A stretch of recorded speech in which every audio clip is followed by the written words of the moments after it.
All right, welcome to The Explainer. Today we are digging into Jim Rohn's incredible philosophy on building wealth. And let me tell you, it all kicks off with one big idea that might just change the way you think about everything. You know, we always hear these stories about people getting lucky, being in the right place at the right time. But what if that's not really how it works? What if the actual key to financial success is something quieter, something a lot more in your control? See, Rohn's whole point was that the real difference between someone who's wealthy and someone who's struggling isn't some huge dramatic event. Nope. It's the sum of all the little, consistent things they do day in and day out. The secret's hidden in those tiny daily disciplines. And this quote right here, this is the bedrock of everything we're about to talk about.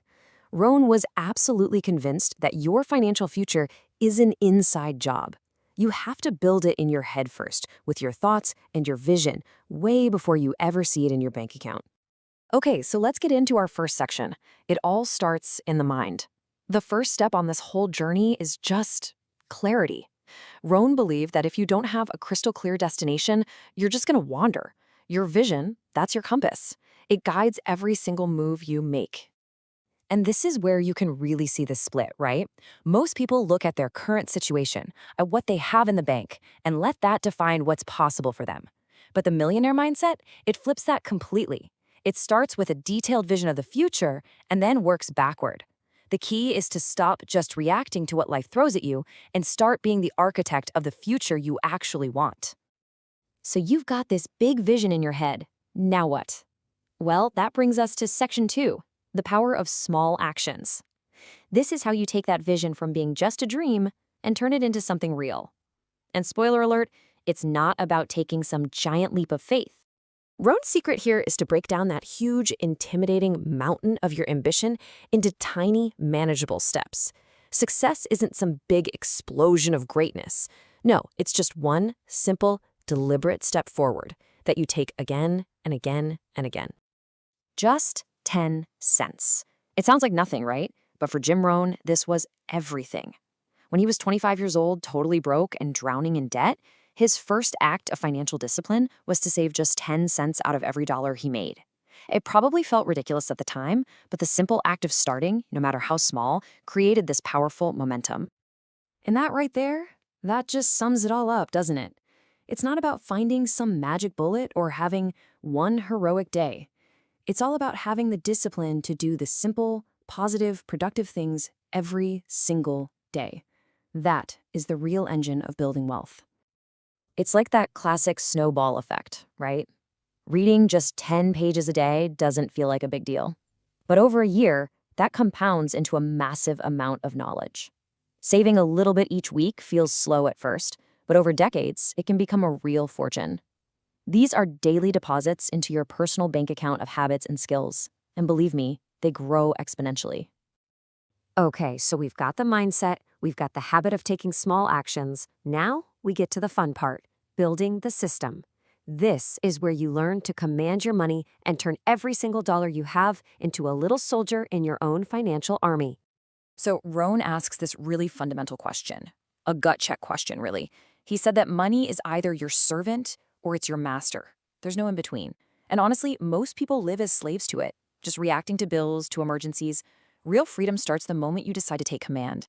And this was his solution. It's so simple, but it's genius. The 70-10-10-10 rule. He said, give every dollar a job. So 70%, that's for your lifestyle. The other 30%, that's what builds your future. 10% for investing in assets, 10% for investing in yourself, and 10% for giving back. This isn't about being restrictive. It's a blueprint for freedom. I mean, look at the difference here. It's night and day, isn't it? On one side, you have peace. You're the one in the driver's seat. On the other, it's just constant worry and stress. Rohn's big point was that this feeling of control, not just how much you earn, is what really determines your financial well-being. And this is probably one of the biggest mental hurdles for most people to get over. If you're just relying on your own labor, your income stops the second you do. The whole goal is to build systems, assets that generate wealth even when you're sleeping.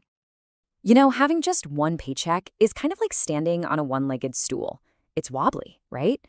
Diversifying your income isn't just a fancy strategy for Wall Street, it's a basic principle for survival. Every new stream you build is like another leg on that stool. It gives you stability and opens up way more opportunities. Okay, now this next point might sound a little backwards at first. So many people think that playing it safe means avoiding risk at all costs. But Rohn argued the exact opposite. He said that doing nothing is the biggest risk of all, because you're guaranteed to stagnate while things like inflation quietly eat away at your money. So you see what he's doing? He's completely flipping our idea of risk on its head. This isn't about reckless gambling. It's about taking thoughtful, measured action based on what you've learned. From this point of view, the cost of missing out on opportunities by doing nothing is way, way more dangerous than the potential downside of a calculated risk.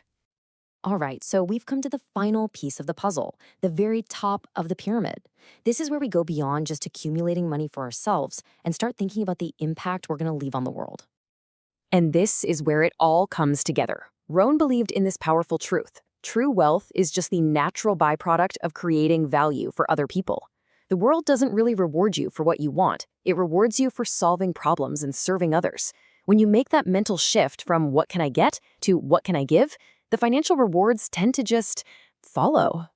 Think about that for a second. Ron's point was, if all your wealth just vanishes the moment you do, was it really wealth, or were you just storing it temporarily? A real legacy is when you pass on the systems, the values, and the financial wisdom to your family and your community, so that prosperity just keeps on growing. And that really leaves us with the big question, the one you have to ask yourself. True wealth isn't measured by the number in your bank account today. It's measured by how much your life enriches the future. It's about shifting your focus from an account balance to a story that continues long after you're gone. So what's your story going to be?